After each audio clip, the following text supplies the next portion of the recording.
Hello, friends, and welcome to another episode of the Liberty Weekly podcast. I'm your host, as always, Patrick McFarland. This one is episode number 229, and the show notes may be found at libertyweekly.net/229. And I'm very honored to have joining me with me in this week's episode, Eric Garris of antiwar.com. Welcome to the show, Eric.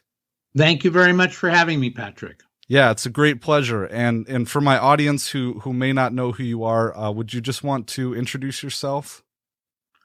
Sure. I'm the co-founder and the director of antiwar.com, which I founded with Justin Raimondo back in the mid-90s, with technically 1995, but as a full-time website since 1998. Prior to that, I've been politically active since I was a young teen, and come from the left and have been a libertarian since the early 70s. And the reason I wanted to bring you on, Eric, was because I really wanted to capture some of the history of antiwar.com. And I know there's been some snippets of interviews, if you go back in Scott's archives or if you read Justin's columns. Specifically, I'm thinking about, he had a piece on November 29th, 1999 called Antiwar.com in Retrospect. But I wanted to have you on to try to capture some of that history and preserve it. I don't know. We had kind of discussed earlier where to even start the story. Do you just want to start, with your own history or with you meeting Justin? Well, I met Justin in 1976, early in the Roger McBride for President campaign. He was the Libertarian Party candidate for president in 1976. And Justin and I became friends fairly early after that, and worked together in libertarian politics of various sorts. We both were active in the Libertarian Party from that point on until the early 80s, when we basically turned our attention to in another direction. Going from Justin's column, he kind of talks about Kosovo and watching the bombing campaign on TV and wanting to start what he called like a war diary. Yes. So antiwar.com was officially started in 1995, but it wasn't until 1998 that I started updating the site daily, and that it started to grow into the look and activity that it is today. And 1998, it was basically opposing the Clinton bombing of Iraq and the sanctions against Iraq that were killing tens of thousands and ultimately hundreds of thousands of Iraqis. And we reported the news about that, lots of opinion pieces. And by 1999, when the Kosovo War started, we moved into very high gear.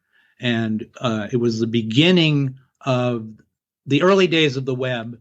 And we were able to get a lot of contacts in the Balkans.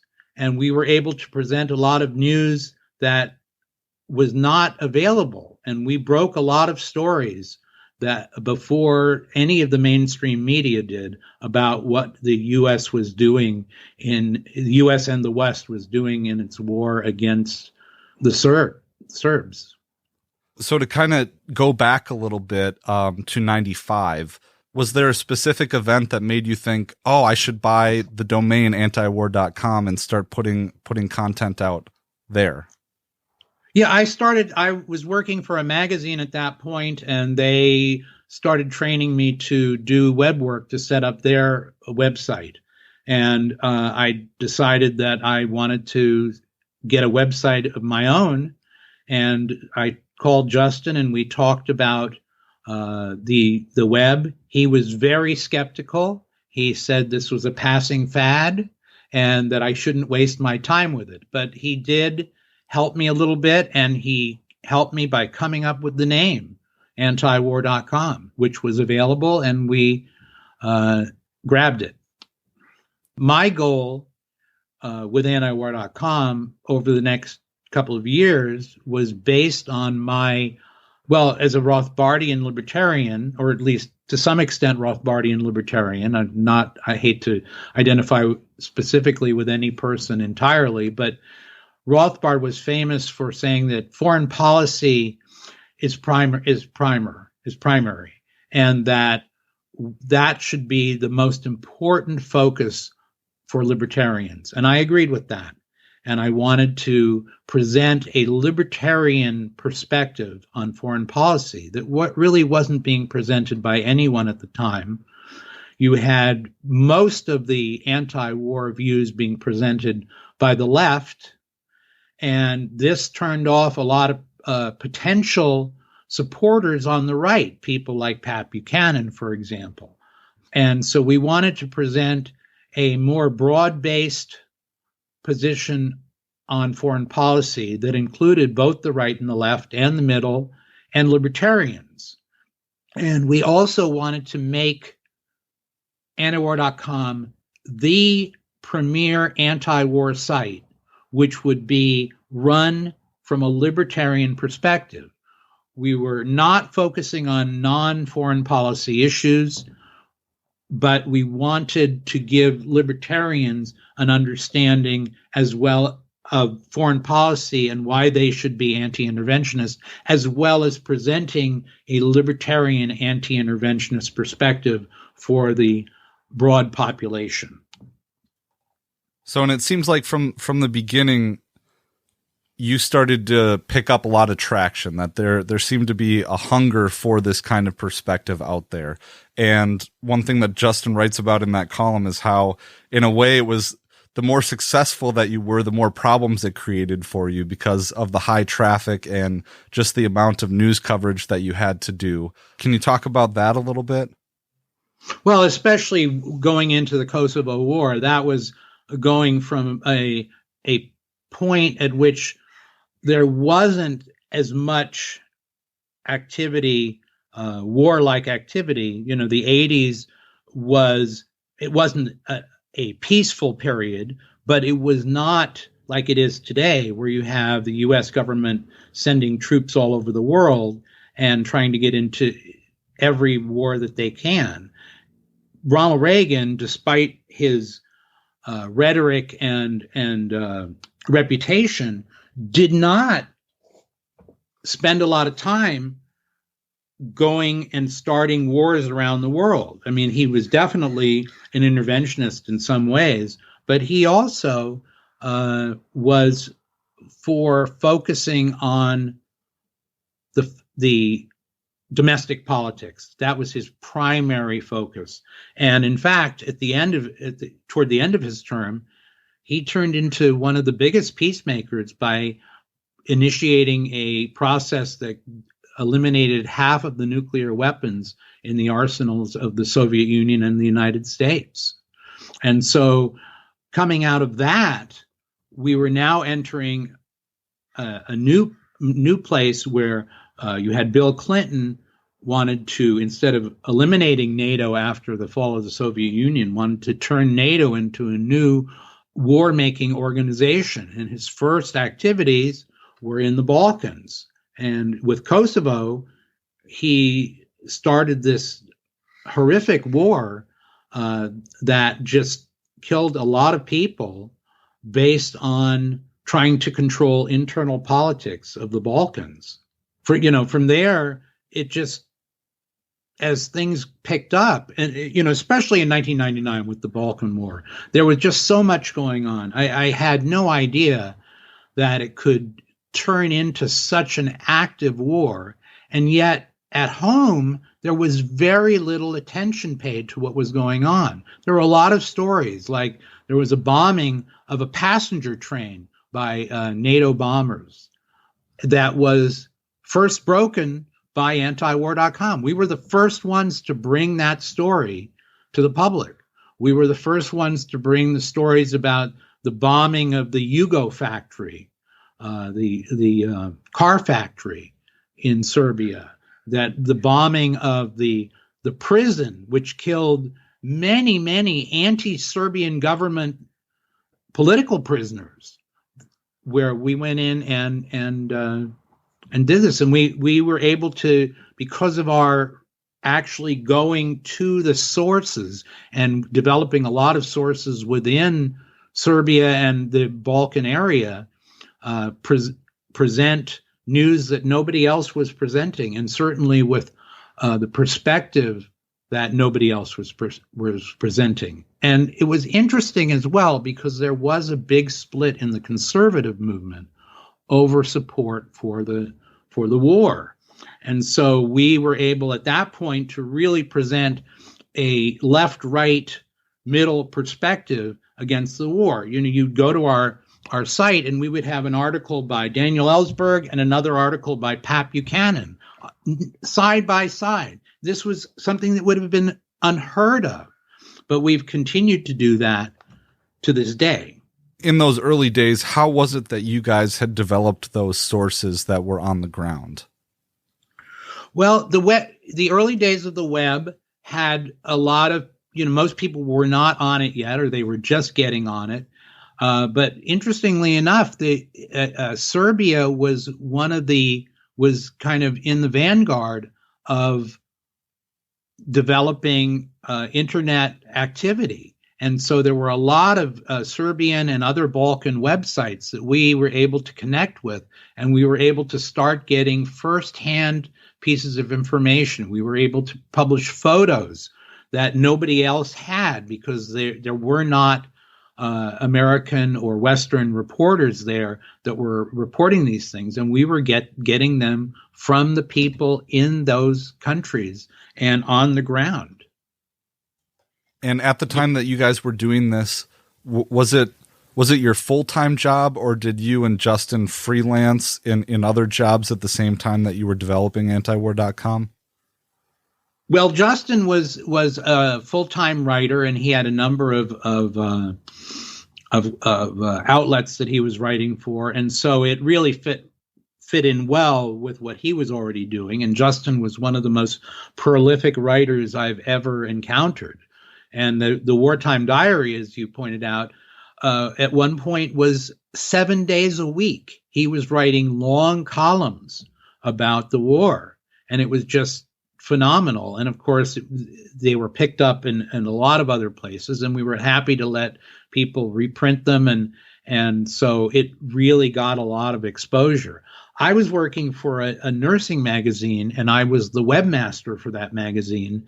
And they were very generous in allowing me to do my work alongside the anti-war work, because I think they were sympathetic to what I was doing, but they also saw my web activity as training me. It was like cross-training between working on the two websites, their website and antiwar.com.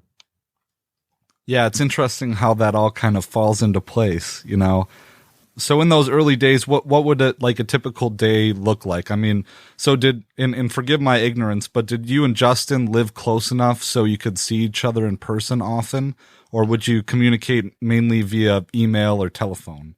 Well, we did. We both lived in San Francisco, and we were able to see each other regularly, but we mostly kept in touch on the phone and through other virtual methods, email and the like.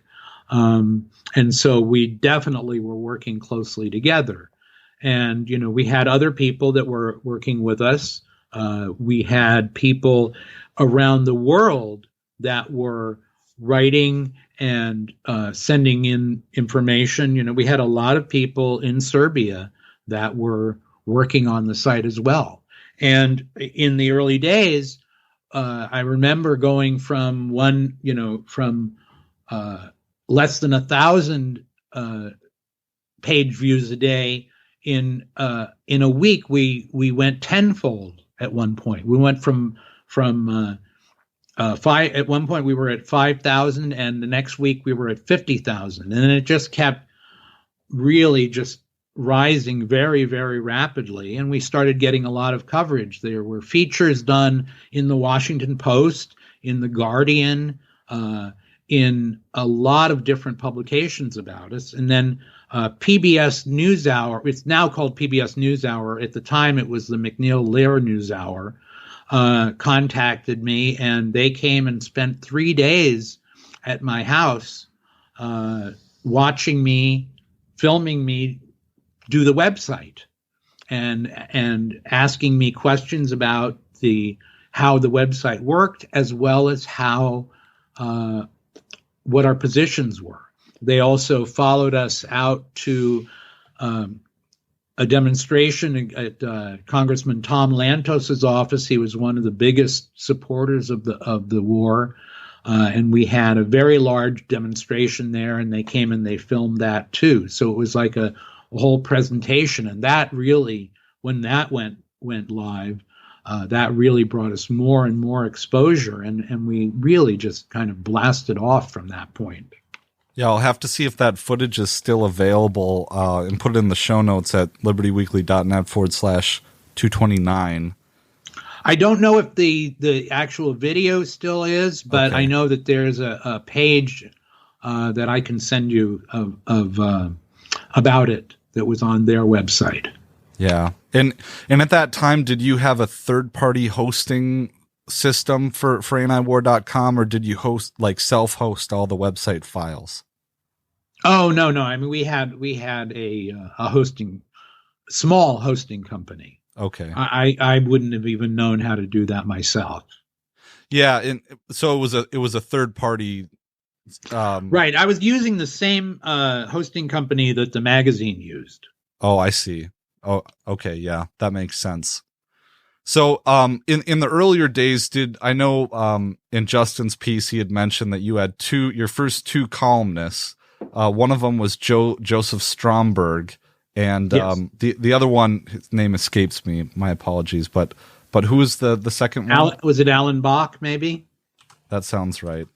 Alan Bach was one of our first columnists, so I think it may have been him. He was a famous libertarian writer. Yeah. He worked for the Orange County Register. He was an editor there, and he was one of our biggest supporters and writers in the early days. And unfortunately, he is no longer with us. Yeah. Well, so as things pick up speed, I suppose we should transition from the 90s to the 2000s.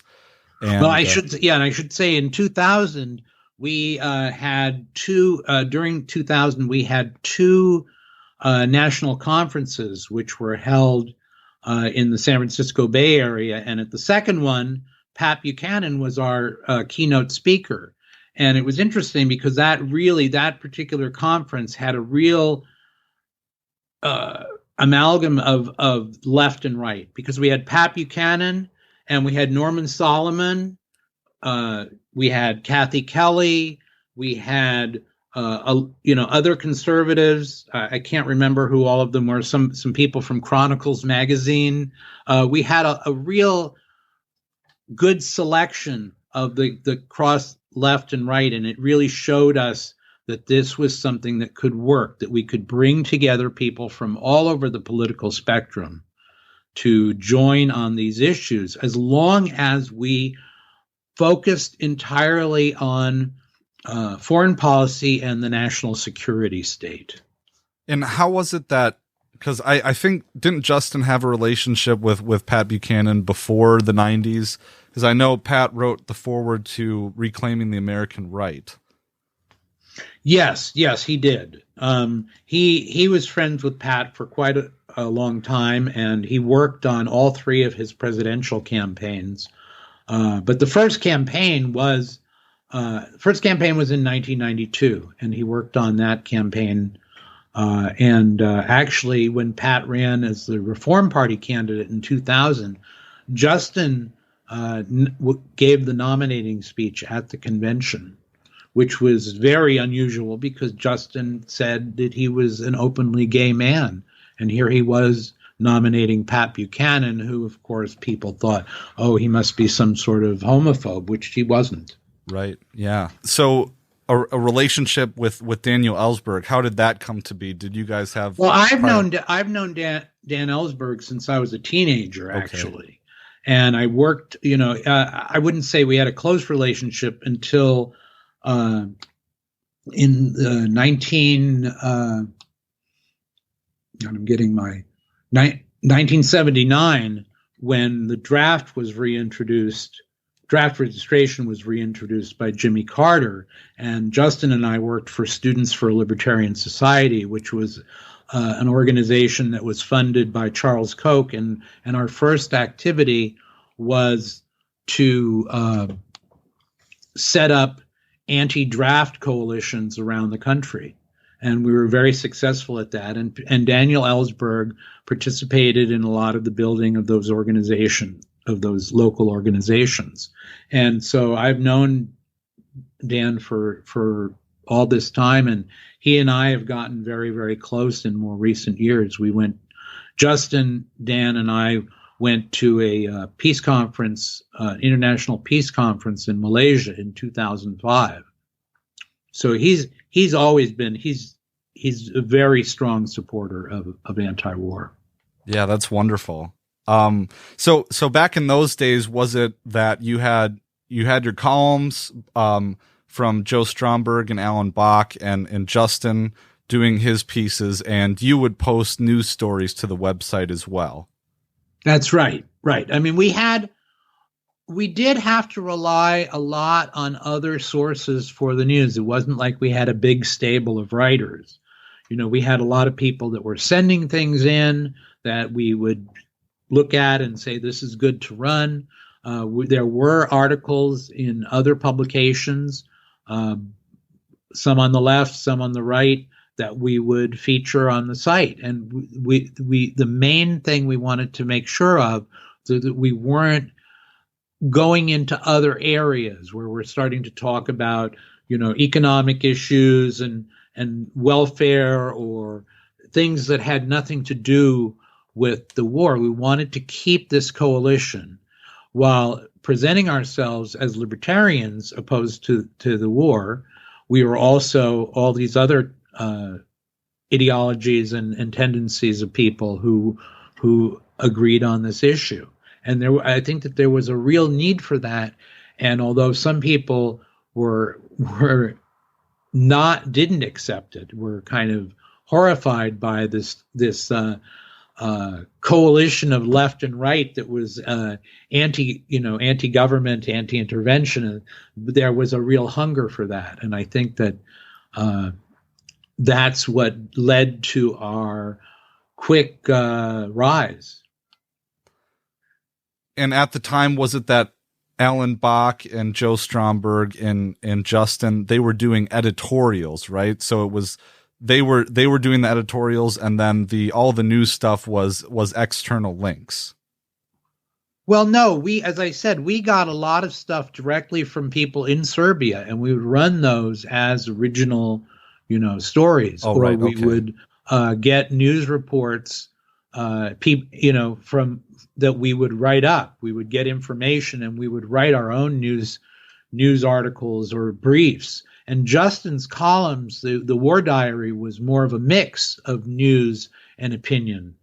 And so if you go back and you look at those columns, which are still all available on the website, you'll see that there's the War Diary was not like one continuous editorial. It was more of small segments of things, often, that brought all of this information together.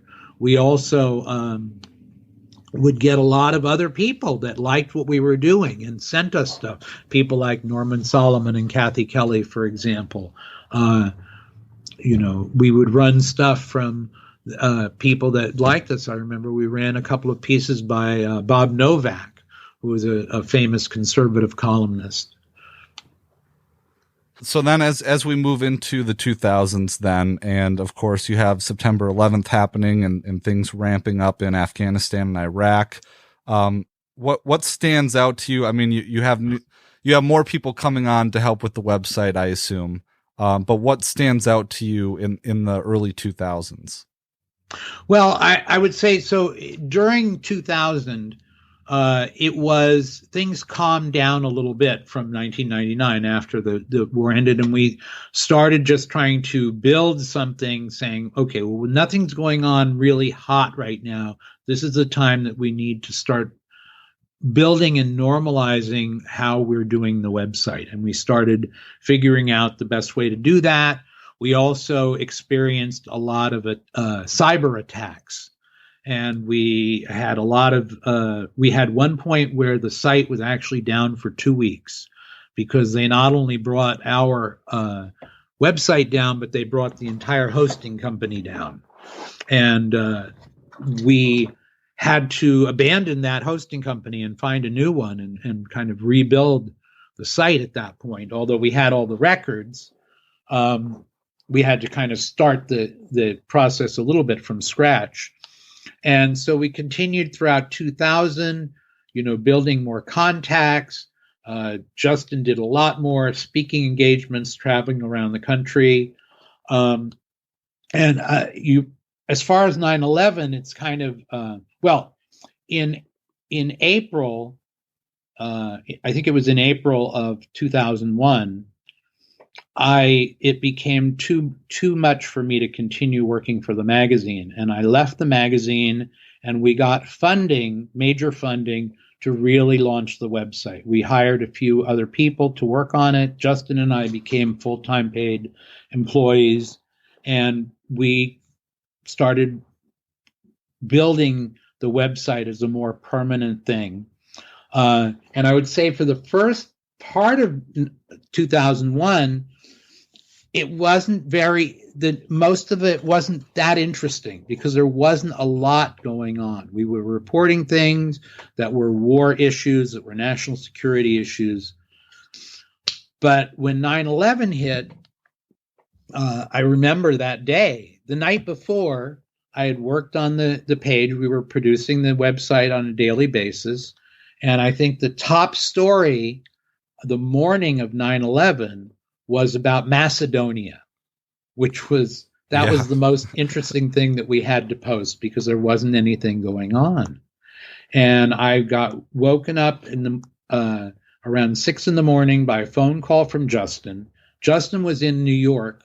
He had stopped there on a layover on his way to the Balkans, where he had 3 speaking engagements, where he was being sponsored. One of the sponsors was actually the Macedonian Interior Ministry was sponsoring him to come out and speak.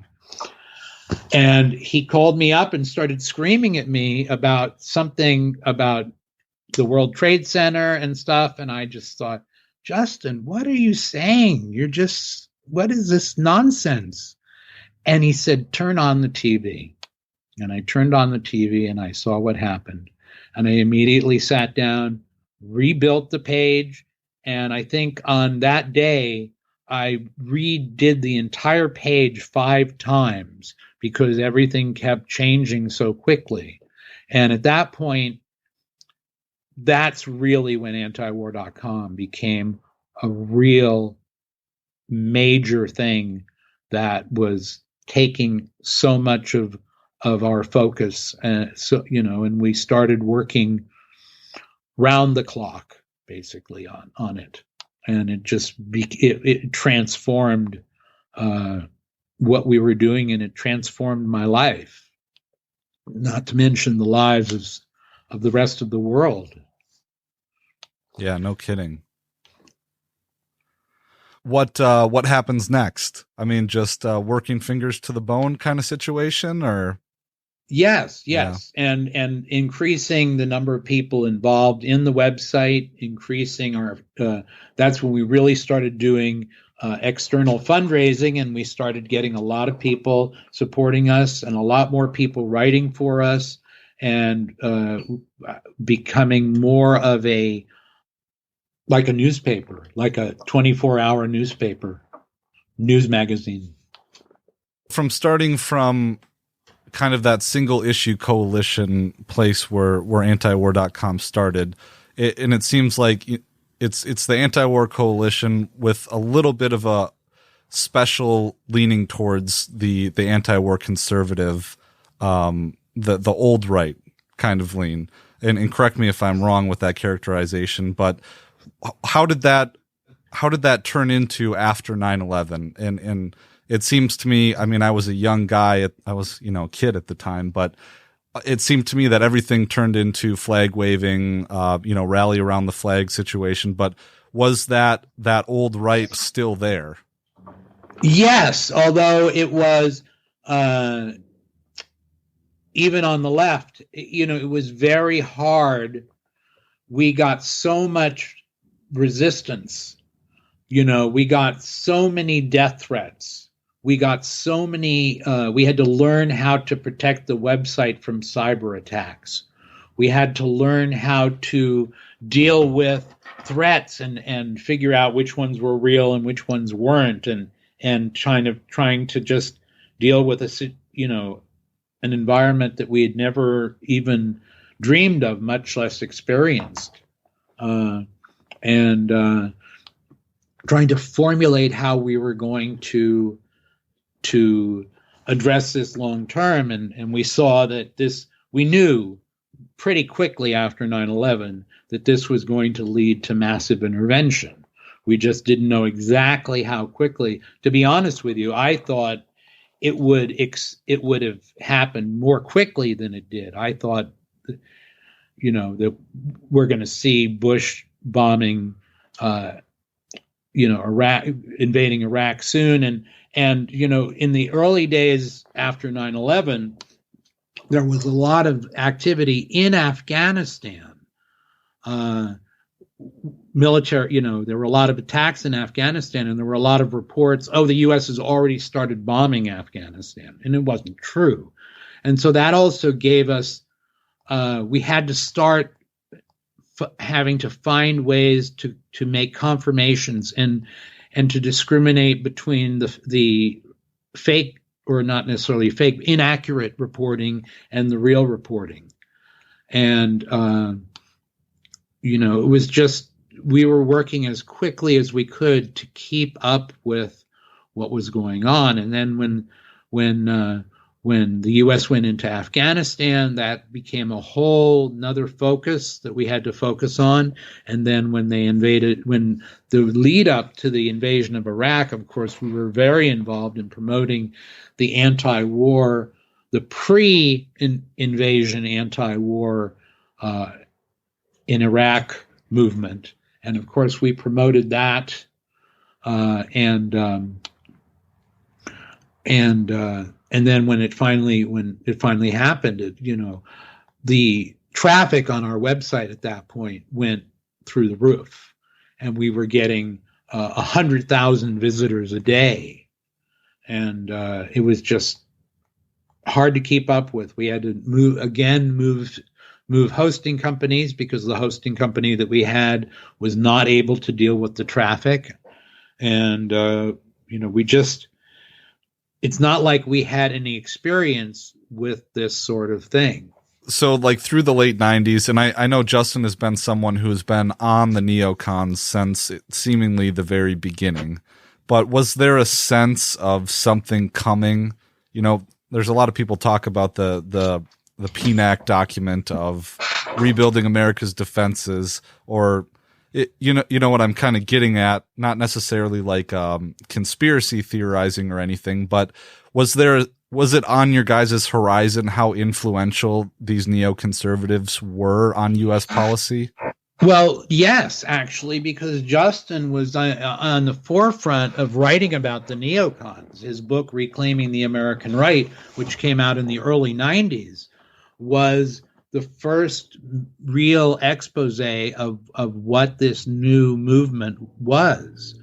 And of course, it was to some extent not that visible until after 9/11. And that's when the neocons came into their own and really became something that people started seeing and talking about. We knew what they were, who they were, and how they approached things. And so that, I think, gave us an advantage over many people who didn't understand that dynamic.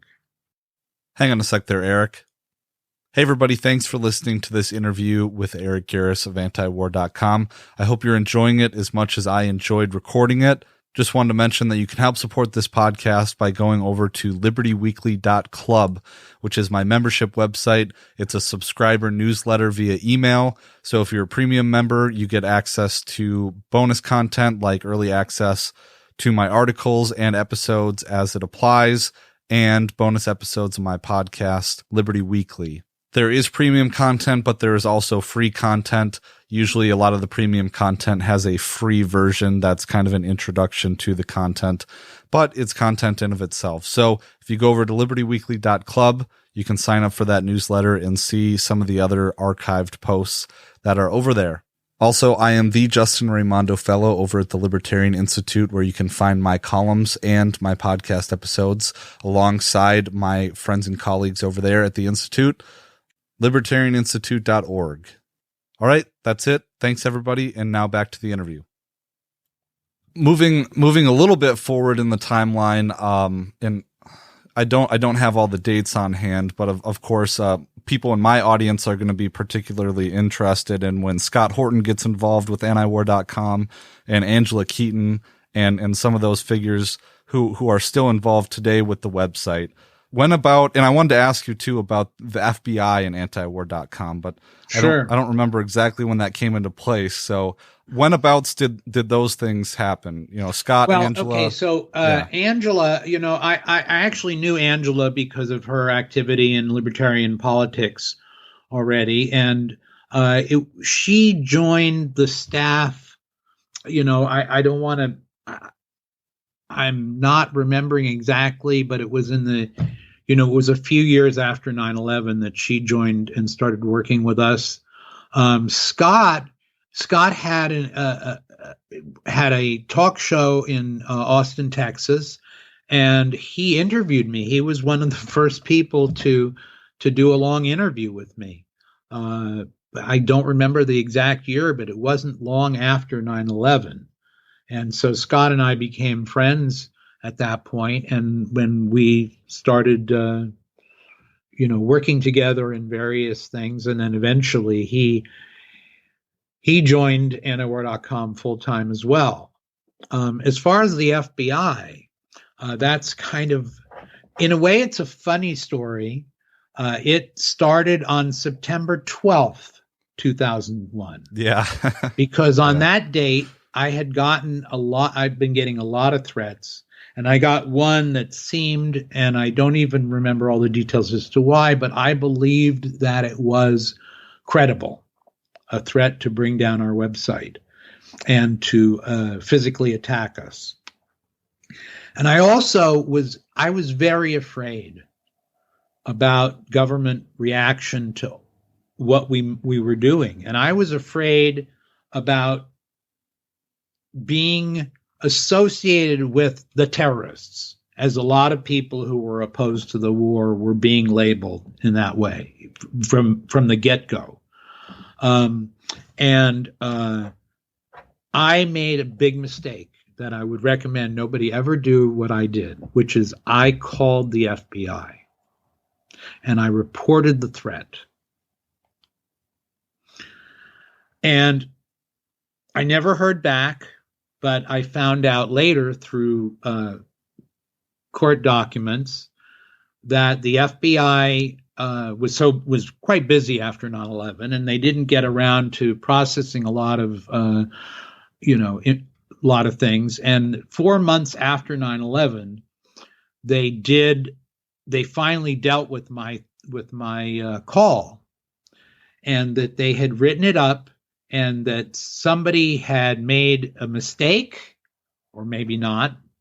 But the mistake was that when they entered the information in their database about the threat, they put me in the wrong field. And they said that I was the perpetrator as opposed to the victim. Yeah. And so they put me down as, the person that wrote it up said that I threatened to attack the FBI website. What? Yes. Wow. So at that point, I was put on a terror watch list, but I didn't know it. And in 2005, when I came back from that conference with Daniel Ellsberg in December 2005, I was detained by Homeland Security at the San Francisco airport. And they questioned me for about an hour. looked through every piece of paper that I had, asked me about all these different things, and eventually they let me go. I didn't know why, because Justin and Dan Ellsberg were not searched or detained or anything, but I was. We came back on different flights. So, well, that was that was interesting. And then I didn't hear anything more about it for a few years until 2011. I was emailed something that it looked unimportant, and I actually deleted the email, and then something inside me said, no, go back and look at it. And I went back and pulled it out of my trash box, and it was a PDF of Freedom of Information Act documents about an unrelated case. But in there, it said, although it was hard to tell for exactly why, because it was heavily redacted, but it said that antiwar.com was being investigated by the FBI. And I said, wow, this is kind of interesting. So I sent that to a friend of mine who sent it on to somebody who worked at the ACLU. And that went up the ladder at the ACLU, and the ACLU filed, said, well, we want to help you with this. And they filed Freedom of Information Act requests for each member of the staff and for antiwar.com. And all of us, all the other staff members, except Justin and I, they gave back responses saying we have no information about in any of our files about these people. And they did not answer the requests for Justin or myself or antiwar.com. So the ACLU filed subsequent requests, all of which were ignored. Then they escalated it in some way. I don't know the specific legal way, but they then went back and said, we cannot answer these questions because of national security. At that point, the ACLU filed a lawsuit. I think that was in early 2013. Maybe it was 2012. That may have been 2012. And so at that point, they had filed an initial suit against the FBI for the documents, and eventually it went before a judge, and that's when we got some documents. And one of the documents we got was about my September 12th call to the FBI, where I found out that I was the perpetrator of the threat against the FBI. And that went before a judge, and the judge ordered the FBI to correct the record. But then that case went on and on and on and on for more requests for information, more requests to find out if they're still investigating us. And we kept getting stonewalled, or we would get documents that were like, I got entire pages where every word on the page was redacted. It was crazy. Why even send that to me? There was not a single unredacted word on the page. And so we kept going, it would escalate and escalate and escalate, and we started getting a little more information trickling out, and not to just go on and on and on, because it's already kind of doing that. But by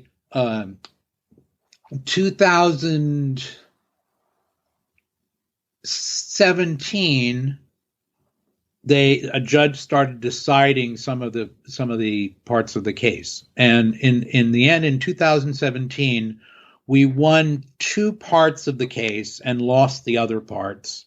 We also got a $300,000 judgment to pay for legal fees, which went to the ACLU. They had already put in $1.5 million. Well, not the ACLU itself, but the ACLU and the law firm Pillsbury Madison Sutro, which was doing it on pro bono, had spent $1.5 million on the case at that point. So we lost on the really important part, which was the Privacy Act request. And so the ACLU made the decision in early 2018 to appeal that. And so it was appealed to the Ninth Circuit Court of Appeals. And in June, I believe, of 2019, the Ninth Circuit heard the case and they unanimously ruled in our favor and ordered the FBI to destroy all records of their investigation of antiwar.com, at which point the FBI had already said that they had closed the investigation as well. But it was considered to be a major precedent. It was hailed by a lot of civil liberties groups like the Freedom of I forget the name of the group. Anyway, several groups said this was a very important thing because it protected activists and journalists from being investigated without real cause. And it's a very interesting case. I will give you the link to the video of the Ninth Circuit Court of Appeals hearing, because it was a fascinating court hearing, because they were told that they had really overstepped their bounds, and the court really slapped the FBI over this, and it was really amazing. And one of the things that, Justin, of course, died shortly thereafter, and he never heard the final verdict, but he did. The last thing he saw on television in his life was watching live that court hearing in 2019. Yeah, I remember. I think he tweeted about it, or if there was a piece about it. He wrote a column that was it the FBI versus antiwar.com. Yes, that was before it actually was heard by the Ninth Circuit. Mm-hmm. By that time, Justin was not really in shape to write, and he did get to see the hearing on live TV. That was just Anyway, so they came back, and it was a 3-0 decision, and we're very gratified over it. And although I have a lot of problems with the more recent activities of the ACLU, I'm very thankful for all that they did for us in this case, because they spent a lot of time and effort, and also to the lawyers at Pillsbury Madison Sutro for pursuing this for so long and so diligently. Yeah, it is really important. And actually, with my legal background, I should take a look at the case and kind of cover that on the show. I think that'd be really interesting. But wasn't there another part about you? I don't know if Justin or somebody at antiwar.com had published FOIA documents regarding the terrorist list or that, yeah. So, yeah. We had to go through depositions during the case, and the FBI lawyers it was kind of crazy, because they would print out, hundreds of pages of things and say, why did you feel that you could publish this? And trying to basically say we didn't even have a right to put out this information. And some of it was funny, because they would show me a 2-sentence email that Justin sent me saying, "Oh, I really like it. This is good to go. Take care of it." Because it was a reply email. And so they would ask me, and it was 10 years old, and they'd say, "What is this about?" And Right. I'd say, "I have no idea." Yeah. Out of context? Who knows? They were crazy. And I have to say, they did a really bad job, the FBI. If you watch the hearing, you can see that the judge is turning against the FBI attorney because he was his overreach was just so amazing. Their arrogance as to why they can do whatever they want, and that it doesn't have to require any justification whatsoever. And it shows you, not just for us, but in general, how they feel about the people that they rule over. But then, at the same time, we mentioned the ACLU and in their role to play in it. In a way, it gives you a little bit of hope, right? That at least with the ruling coming down the way that it did, that maybe there is some truth to the fact that these judges and these attorneys really do care about freedom of the press. Some of them, yes. Yeah, some of them. A lot of them don't, but a lot of them do. And I really think that these judges really show that they had some principles, especially this one woman who was very, very, she was, I would like to have her work for us. Yeah. She was amazing. But as I said, I'll give you that. You can post it in the notes, the show notes, the video of the hearing. It's only an hour long, but it's riveting. Yeah. Lovely. Yeah. I'd love to do that. And, so, kind of going through the mid 2000s, I know the FBI, case took place, it spanned 15 years or something like that, or maybe even a little bit longer. No, it wasn't quite that long. It was, if you count from the time, it was about 9 years. Oh, okay. I mean the saga, starting from you being the saga, investigated. if you started at 2001. Yeah. It was 18 years. 18 years long. 19 years. Yeah. Jeez. Well, so through the 2000s, I mean, you have the beginning of the terror wars and kind of the ramping up of the post 9/11, the new age. And I mean, is there anything else really that stands out from, I know we're spanning a large period of time, but after 2003 happens and, the end of the Bush years and kind of the beginning of the Obama administration? Well, it's kind of interesting because, Justin was always very critical, but also he shared Rothbard's combination of pessimism and optimism.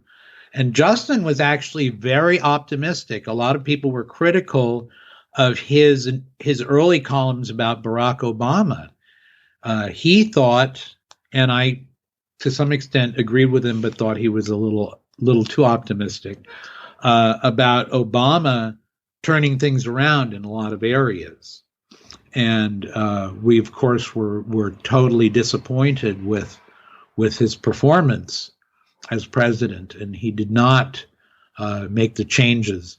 And this is one of the things it's really important to look at. And you look at more current days, Biden ran opposing many of the things that Trump did. For example, getting out of the Iran deal,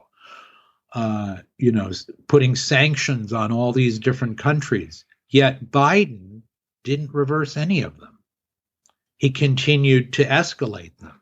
And this is something that we see with almost every subsequent president, is that they, even if they run attacking what a previous administration has done, they rarely turn it around. They usually take the increased power, the increased intervention, and build on it. And this is something that we have to be very careful about because, we don't know who's going to be the next president. But just because somebody new comes in doesn't mean that the things that were done by the previous administration are going to be reversed, because they rarely are. And they weren't under Obama. Obama continued most of the bad policies of Bush, continued Bush's wars, and added new ones.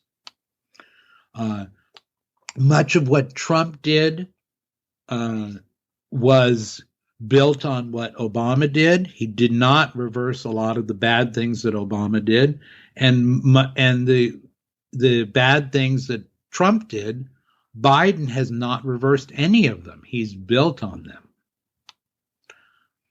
And so the intervention just seems to get worse and worse under this system.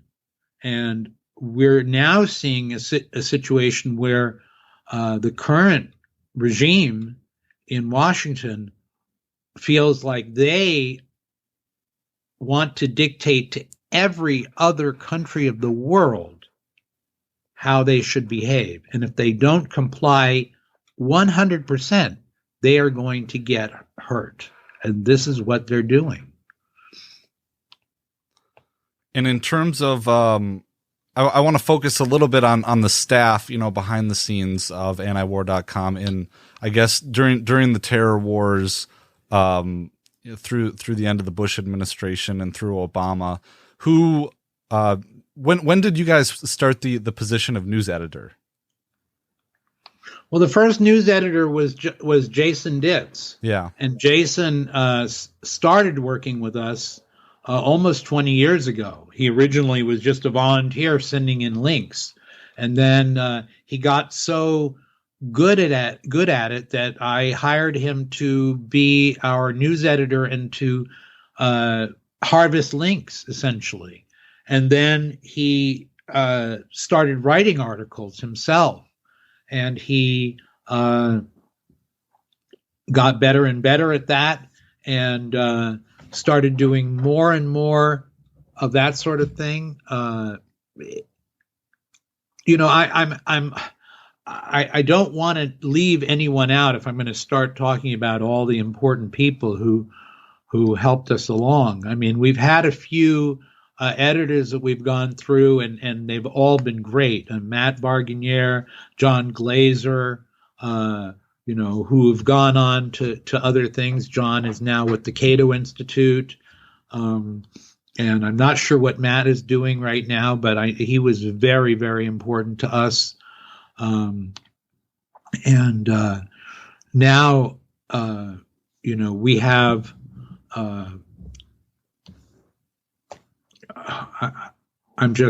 we have all these great people. Dave DeCamp is a godsend. I mean, he is now the news editor. Jason is still writing news articles, but Dave is just a powerhouse in not just being the news editor, but also in terms of being my right-hand man in helping to run the website. And I see him as somebody who is the future of tomorrow for the website. He's 35 years younger than I am, and so there's a real future for antiwar.com, and all the new young people who are involved, people from the Libertarian Institute, like Kyle Anzalone, like Connor Freeman, like Will Porter, and like yourself, who are just, it's important that you are like the new generation that is going to be making antiwar.com continue along into the future. Angela Keaton has been so important to us, as she's our executive director and is our chief fundraiser. Margaret Griffiths has been working with us for, I don't want to get this wrong, but maybe 18 years is our main link organizer, and is putting together on 7 days a week. Just amazing. She's a machine, and is just does so much. And without all these people, I know I'm leaving people out, and I really don't want to do that. And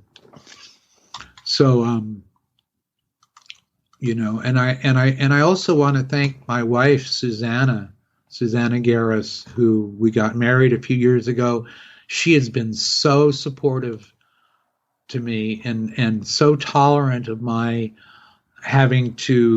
she has to share her time, with antiwar.com, and she's so dedicated to me and to helping with antiwar.com. I just she's so wonderful. And Scott, of course, oh my God, Scott has become so integral to the website and has been so successful in his own right, as a leader, a political leader, as an author, and as an exponent of ours, traveling around the country, promoting us and the Libertarian Institute, of course. Michael Austin, who you don't see on the site, but he has been my assistant, my personal assistant and office manager since 2003, and still is working with me full time. And he's just really amazing. Tom Knapp is very involved he's the comment moderator, and he is the proofreader. Alexia Gilmore, who is our treasure controller, making the site run, in the back, making the administrative part of the site work. And my brother Malcolm Garris, who's our graphics person and also is my all-around assistant in a lot of different areas. And who am I leaving out? I know I must be leaving people out. There are just so many people who are so important to the site. Of course, Justin, I could never have done this without Justin, and I miss him so much. His life was cut short. Mm-hmm. I knew he should have stopped smoking. I told him. But I'm not sure he would have written like he did without smoking. He was just like a smoking writing machine.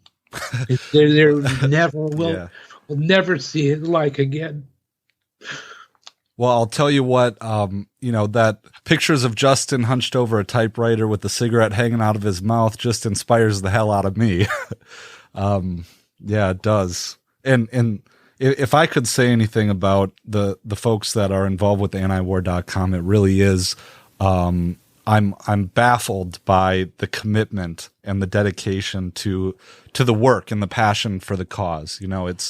I know how difficult it is, and I wear several different hats myself, and it's just a situation where I don't know how people like Dave and Kyle, everyone, but Dave and Kyle do it, because they're machines. Well, and Will Porter too.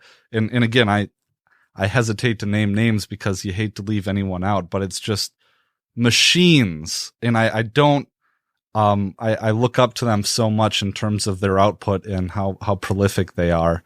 But Dave DeCamp is really someone who turned me on to this problem of the transitioning from the war on terror to great power competition. This Cold War 2.0 type situation that I've spent ever since I learned of it. I've been trying to fight against it, because it really is alarming, and at times you feel really powerless.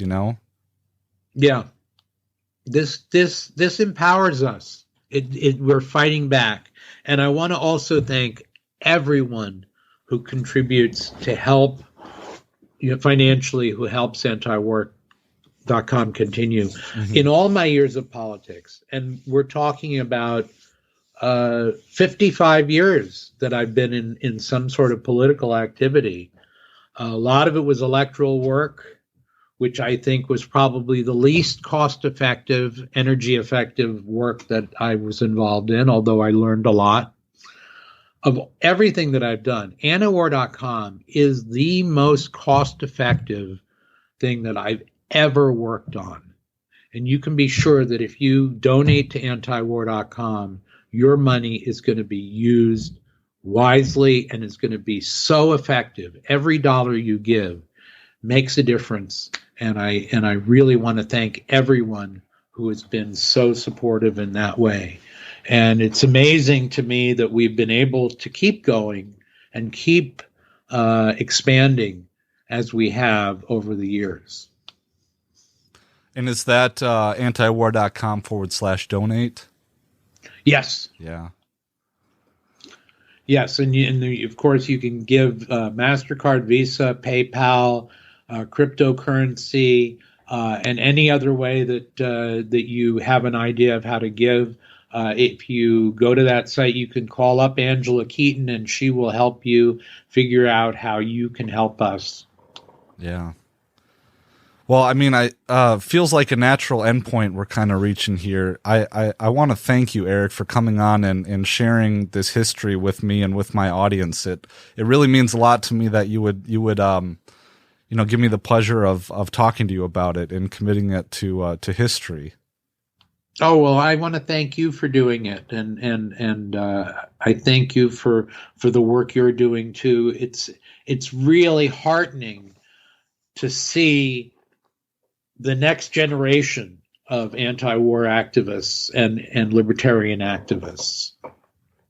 Yeah, it's kind of surreal, to be honest, Eric. I mean, coming up in the libertarian circles and hearing about the legacy and the legend of antiwar.com, but to see my articles on the page makes my day every single day that it happens.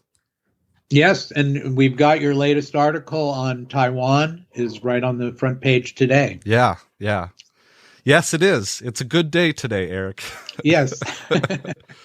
Also, I want to make sure everybody notices Dave DeCamp 5 days a week is doing a daily podcast that goes up at the same time, midnight Eastern, as the page, going over and summarizing the news so that you can basically get a good overview of all the things that we're presenting each day. And it was his idea to do this. It's a fantastic idea, and he's doing a wonderful job of implementing it, and I'm so happy with it. Yeah, it's wonderful, indispensable, along with everybody else, and but especially Dave. Just the work he's doing is incredible, and I get to meet him for the first time a week from yesterday. So this Friday. Oh, that's great. Yeah. So, yeah. All right. Well, I think the most of those guys, Kyle, Will, and Connor, and Dave, and everybody over at the at antiwar.com. And again, thanks. And is there anywhere, in particular, you want to send people? I suppose it would be antiwar.com/donate. That's the main one I want to send them to. But if they want to write me, they can just write to Eric at antiwar.com.